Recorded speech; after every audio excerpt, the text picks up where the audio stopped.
கர்த்தருடைய பரிசுத்த நாமத்துக்கு மகிமை உண்டாகட்டும். இந்த ஆசீர்வதிக்கப்பட்ட கிருபையான கால வேளையில் உங்களை கர்த்தராகிய இயேசு கிறிஸ்துவின் நாமத்தில் வாழ்த்து வரவேற்கிறோம். என்னோடு கூட 1 தெசலோனிக்கருக்கு எழுதினதான நிருபம் தேவ மகிமைக்காக 4ஆம் அதிகாரம் அதில் 7ஆம் வசனத்தை நீங்கள் வாசித்து பாருங்கள். தேவன் நம்மை அசுத்தத்துக்கு அல்ல பரிசுத்தத்துக்கே அழைத்தார் என்று தேவ மனுஷனாகிய அப்போஸ்தலனாகிய பவுல் தெசலோனிக்க சபையின் மக்களை பார்த்து சொல்லுகிறார். அன்பான தேவ ஜனமே, இங்கு தேவனுடைய ஒரு எச்சரிப்பின் வார்த்தையை நாம் கவனிக்கிறோம். அந்த ஜனங்களை பார்த்து சொல்கிறார், நம்மளை தேவன் அசுத்தத்துக்கு அழைக்கலப்பா, பரிசுத்தத்துக்காக அழைத்திருக்கிறார். அன்பான தேவ ஜனமே, நம்மளை அழைத்தவர் யார், என் அழைப்பின் நோக்கம் என்ன என்பதை இன்றைக்கி நீங்களும் நானும் சரியாக தெரிந்து கொள்ள வேண்டும். ஏன்னா சில நேரங்களில் இன்றைக்கி அநேகர் பார்த்தீங்க, ஏதோ பேருக்காக நான் ரட்சிக்கப்பட்டுட்டேன், ஆண்டுடைய பிள்ளை ஆயிட்டேன் அப்படின்னு சொல்லி எப்படியோ மனம் வந்தபடி அவங்க இன்றைக்கி என்ன பண்ணுறாங்கன்னா வாழ்கிறாங்க. ஆனால் நம்ம அப்படி வாழாமல் நாம் எப்படி வாழணும் அப்படின்னு சொன்னீங்கன்னா, அன்பான தேவ ஜனமே, பரிசுத்தத்துக்காகவே வாழணும். ஏன்னா நம்முடைய தேவன் அன்பான தேவ ஜனமே யார் அப்படின்னு சொன்னீங்கன்னா பரிசுத்தர். ஆகையாலே நீங்கள் யாத்திரையாமம் 19ஆம் அதிகாரம் 5-6 வசனம் வாசித்து பாருங்கள். அன்பான தேவ ஜனம் ஆண்டவர் சொல்லுற ஜனங்களை பரிசுத்த ஜனமாக நான் ஏற்படுத்தினேன் என்று சொல்லுகிறார். அப்போது நம்ம பரிசுத்தமாக வாழ்கிறது தான் தேவனுடைய நோக்கம். அது மட்டுமல்ல, நீங்கள் 1 பேதுரு 1ஆம் அதிகாரம் அதில் 15-16 வசனம் வாசித்து பாருங்கள். தேவ வசனம் சொல்லுது, தேவன் அழைத்தவர் யாருன்னு சொன்னால் பரிசுத்தர்.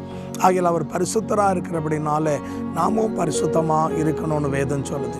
அப்போ இன்றைக்கி நம்முடைய வாழ்க்கையில் பரிசுத்தம் ரொம்ப முக்கியம். பரிசுத்தம் இல்லாமல் நம்ம தேவனுக்காக என்ன பண்ண முடியாதுங்க, வாழ முடியாது. எபிரேயர் 12-14 வாசிச்சிங்கன்னா, பரிசுத்தம் இல்லாமல் ஒருவனும் தேவனை தரிசிக்க முடியாது என்று சொல்லுது. ஆகையால் இன்றைக்கு அன்பானவர்களே, நாம் பரிசுத்தத்தை காத்துக்கொள்ளணும். ஏன்னா நீங்கள் லேவியராகமும் 10ஆம் அதிகாரம் அதில் 1-2 வசனம் வாசித்து பாருங்கள். நபியும் அந்நிய அக்கினி செலுத்தினபடினால கர்த்தருடைய கோபாக்கினி வந்து அவளை பட்சித்து போட்டது. அவங்க அங்கேயே செத்து போனார்கள். ஏன்னா பரிசுத்தம் இல்லை. என்னங்க தேவன் கட்டளையிடாத அக்கினியை அவங்க கொண்டு வந்ததுனால கர்த்தருடைய என்னங்க கோபாக்கினி வந்தது. ஆகையால் இன்றைக்கு நீங்களும் நானும் என்ன பண்ணணும், பரிசுத்தத்தை காத்துக்கொள்ளணும். ஏன்னா தேவ வசனம் சொல்லுது, 1 தெசலோனிக்கர் 4ஆம் அதிகாரம் 3ஆம் வசனத்தை வாசிச்சிங்கன்னா, தேவனுடைய வார்த்தை சொல்லுது, தேவ சித்தம் நாம் பரிசுத்தமாக இருப்பது. அப்போது தேவனுடைய சித்தம் எப்படின்னா பரிசுத்தமாக இருக்கிறது, அசுத்தமாக இருக்கிறது அல்ல. ஆகையால் அப்போ இன்றைக்கி நம்ம என்ன செய்யணும்னா, பரிசுத்தத்துக்காக தேவ சமூகத்தில் வைராகியமாக நம்ம வாழணும். அது மட்டுமல்ல, தேவனுடைய வார்த்தையை நீங்கள் மத்தேயு 5ஆம் அதிகாரம் 8ஆம் வசனம் வாசித்து பாருங்கள். பரிசுத்தம் இல்லாமல் என்னங்க தேவனை தரிசிக்க முடியாதுன்னு சொன்ன தேவன் ரொம்ப அழகாக மத்தேயுல சொல்கிறாரு, இருதயத்தில் சுத்தமுள்ள மனுஷன் தேவனை தரிசிப்பான். அப்போ இன்றைக்கி நமக்கு சுத்தம் எங்கே இருக்கணும்னா உள்ளே இருக்கணும். இன்றைக்கி அநேகர் நம்ம என்ன பண்ணுறோம், வெளித்தோட்டத்துக்கு நல்ல வஸ்திரங்களை போடுறோம். ஸோ வெள்ளையும் சொள்ளையுமாக இருப்பாங்க, ஆனால் உள்ளே பார்த்தீங்கன்னா வெள்ளை அடிக்கப்பட்ட கலரையாக இருப்பாங்க.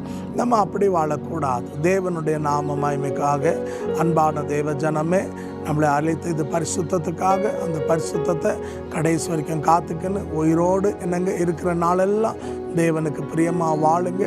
கர்த்தர் உங்களை ஆசீர்வதிப்பா. இருக்கிற இடத்துல தலைகளை தாழ்த்தி கண்களை மூடி கர்த்தராகிய தேவன் நோக்கி நாம் ஜெபிப்போமா.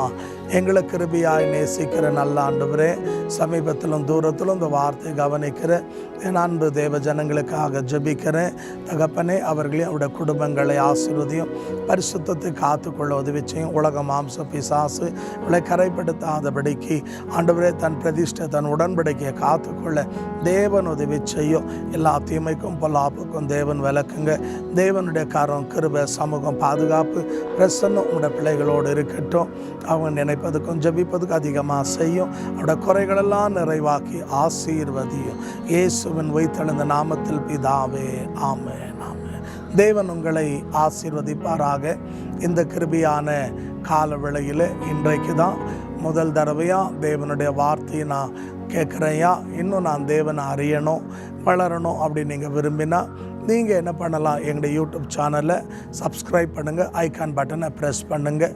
உங்களுக்கு ஜெப குறிப்பு இருந்தால் நீங்கள் வாட்ஸ்அப் வழியாகவோ SMS வழியாகவோ தொலைபேசியின் வழியாக எங்களோடு நீங்கள் தொடர்பு கொள்ளலாம். நாங்கள் உங்களுக்காக தொடர்ந்து ஜெபிக்கிறோம். கர்த்தர் உங்களை ஆஸ்வதிப்பார். விசுவாசி நீங்கள் உங்கள் கான்டாக்டில் குரூப்பில் இருக்கிற மக்களோடு ஷேர் பண்ணுங்கள். கர்த்தர் உங்களை ஆசீர்வதிப்பார். ஆமென், ஆமென்.